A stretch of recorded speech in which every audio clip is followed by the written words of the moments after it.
किसी का नहीं होने देते मुझको मुहताज किसी का नहीं होने देते उनका मंगता मुझे मंगता नहीं होने देते।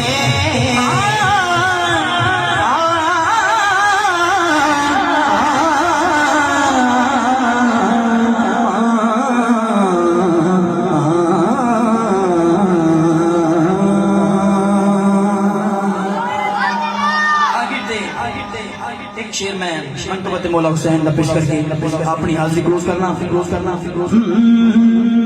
नबी से पहले खुदा